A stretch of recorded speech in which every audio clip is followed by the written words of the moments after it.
Para iniciar, la sangre es un tejido líquido, considerado como una variedad de tejido conectivo, que recorre en el aparato circulatorio gracias al impulso que le proporciona el corazón a través de los vasos sanguíneos, la cual se encarga de transportar todas aquellas células necesarias para llevar a cabo todas las funciones vitales. Este importante tejido se encuentra compuesto por dos fracciones diferenciales, las células sanguíneas y el plasma sanguíneo. Las células sanguíneas o elementos formes de la sangre suponen el 45% del volumen total de esta. Entre ellas podemos encontrar diversos tipos como glóbulos rojos. Son las células más numerosas de la sangre. Se encargan de transportar el oxígeno desde los pulmones hasta el resto de los tejidos. La sangre humana contiene de 4 a 5.000 millones por milímetro cúbico. Sus porcentajes normales son aproximadamente de hombres 40 a 50% y mujeres de 38 a 48%. Glóbulos blancos son aquellas células encargadas de defender el organismo contra el ataque de agentes patógenos, como bacterias, virus, parásitos y hongos. Existen entre 5.000 y 10.000 por milímetro cúbico. Podemos diferenciar varios tipos de leucocitos, cada uno con una función específica dentro de un conjunto de procesos defensivos del organismo. A granulocitos, donde encontramos monocitos y linfocitos, y granulocitos, donde encontramos basófilo, neutrófilo y eosinófilo.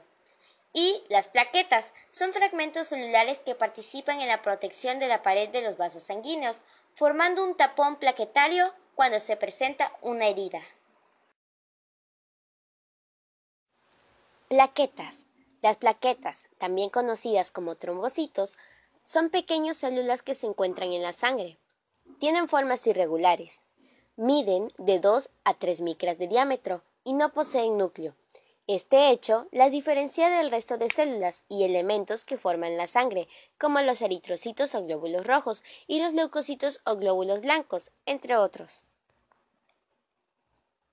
El principal papel de las plaquetas es la hemostasia y coagulación de la sangre, pues ayudan a controlar el sangrado cuando se produce una herida, ya sea externa o interna.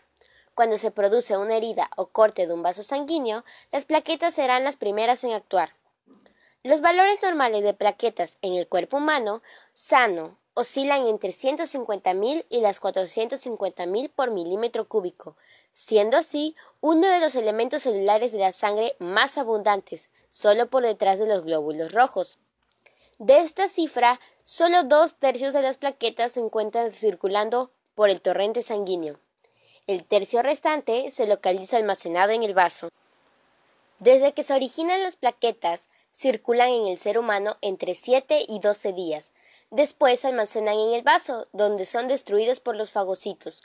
No solo el vaso destruye las plaquetas, cuando éstas han completado su vida útil. Las células de Kupffer que se encuentran en el hígado también realizan esa función, pero es mucho menos importante y les elimina con menor cantidad.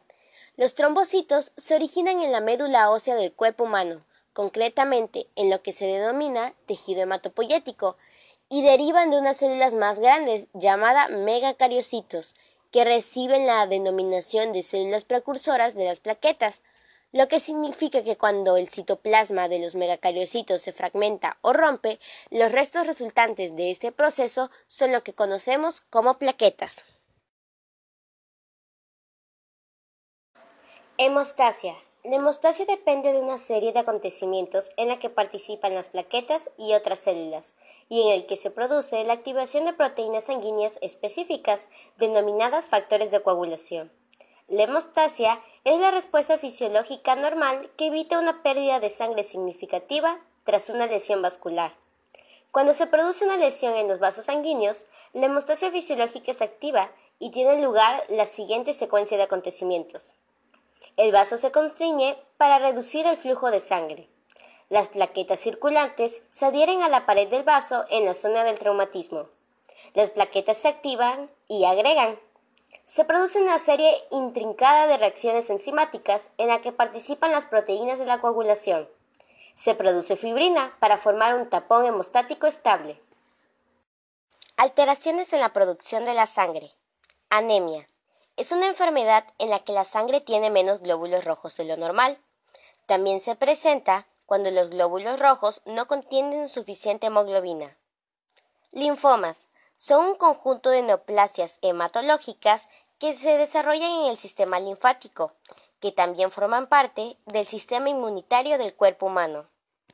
Talasemia es un trastorno hereditario de la sangre, caracterizado por tener un nivel de hemoglobina bajo y un número de glóbulos rojos menor de lo normal.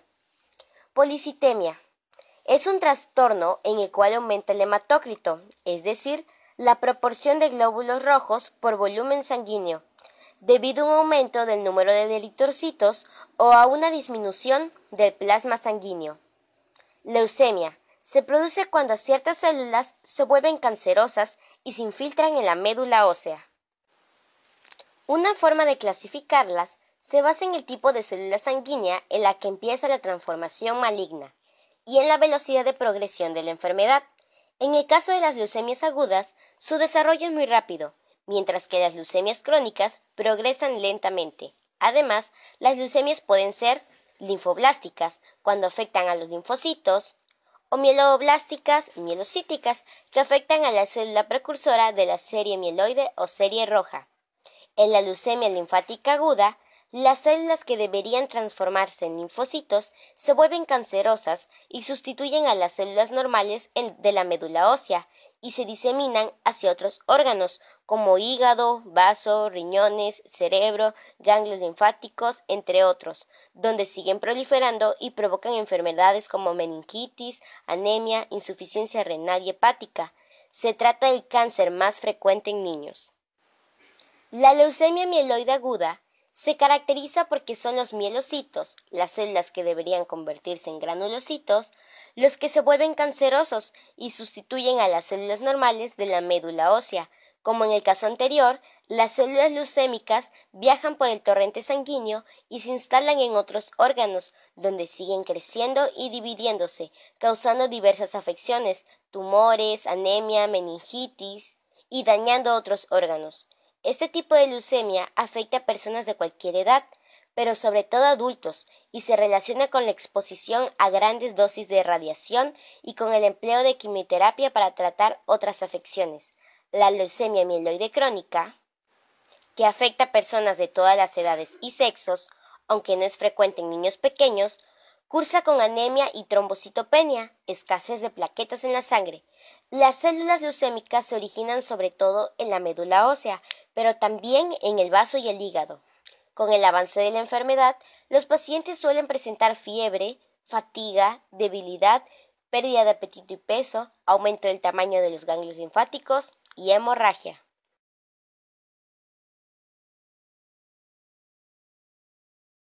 Importancia del cuadro blanco.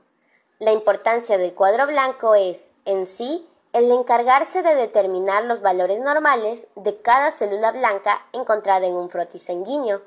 Todo esto para poder determinar si existe alguna alteración, tanto en el número total de leucocitos, recuento leucocitario, como en el porcentaje y forma de los diferentes tipos de leucocitos, recuento diferencial. Todo esto para indicar la presencia de alguna alteración o enfermedad dentro de los glóbulos blancos. Recuento diferencial de leucocitos. Es una parte rutinaria de la biometría hemática, el cual consiste en valorar y reconocer la cantidad y tamaño de los distintos tipos de glóbulos blancos que se pueden observar en un frotis. De esta manera, sabiendo dicha proporción, se podrá conocer la cantidad de leucocitos existentes en el torrente sanguíneo. Por lo tanto, este examen mide el porciento de cada clase o tipo de glóbulo blanco y se podrá mostrar si existen células anormales o inmaduras, además de indicar enfermedades infecciosas e inflamatorias, leucemia, linfoma y trastornos de la médula ósea. El recuento leucocitario representa el número de leucocitos en un litro de sangre completa. Si el número normal de glóbulos se encuentra por debajo, podría significar la presencia de una leucopenia, y si el número se encuentra elevado, esto significaría la presencia de una leucocitosis. Entonces, la cuantificación o recuento de leucocitos es muy importante para el diagnóstico de enfermedades.